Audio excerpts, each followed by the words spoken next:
மதுரை திருமங்கலம் அருகே கருவேலங்காட்டில் வெட்டி படுகொலை செய்யப்பட்ட இளைஞரின் உடல் அழுகிய நிலையில் மீட்கப்பட்டது. நண்பர்களுடன் மதுபோதை அருந்திய போது ஏற்பட்ட தகராறில் இளைஞர் கொலை செய்யப்பட்டதாக போலீசார் தெரிவித்துள்ளனர். இதுகுறித்த கூடுதல் விவரங்களை தருகிறார் எமது செய்தியாளர் பாலமுருகன். பாலமுருகன், வணக்கம். இந்த சம்பவம் பற்றிய மேலும் விவரங்கள்.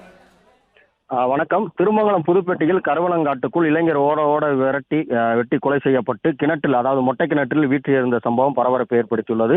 மேலும் கொலை செய்யப்பட்டவரின் இருசக்கர வாகனத்திற்கும் கொலை செய்த கும்பல் தீ வைத்து விட்டு சென்றுள்ளது. மதுபோதையில் நண்பர்களுக்குள் ஏற்பட்ட தகராறில் இளைஞர் வெட்டி கொல்லப்பட்டிருக்கலாம் என்ற முதல்கட்ட தகவல் தெரிகிறது. 2 நாட்களுக்கு பிறகு அழிய நிலையில் உடலை கைப்பற்றிய போலீசார் கொலை தொடர்பான விசாரணை தொடங்கியுள்ளனர். மதுரை மாவட்டம் திருமங்கலம் அடுத்த திருமால் கிராமத்தைச் சேர்ந்தவர் திருமுருகன், வயது 24. இவர் கூலி தொழிலான இவருக்கு 2 ஆண் குழந்தைகள் உள்ளனர். இந்த நிலையில் கடந்த வெள்ளிக்கிழமை அன்று திருமுருகன் புதுப்பேட்டையில் உள்ள கருவேலங்காட்டுக்குள் நண்பர்களுடன் மது அருந்து சென்றுள்ளார். அதற்கு பின் அவர் வீடு திரும்பாததால் அவரது மனைவி பானுமதி வெள்ளிக்கிழமை இரவு திருமுருகனின் இருசக்கர வாகனம் தீயெறிந்த நிலையில் கிடப்பதை பார்த்துவிட்டு கூடக்கோயில் காவல் நிலையத்தில் புகார் அளித்திருக்கிறார். கணவனை காணவில்லை என.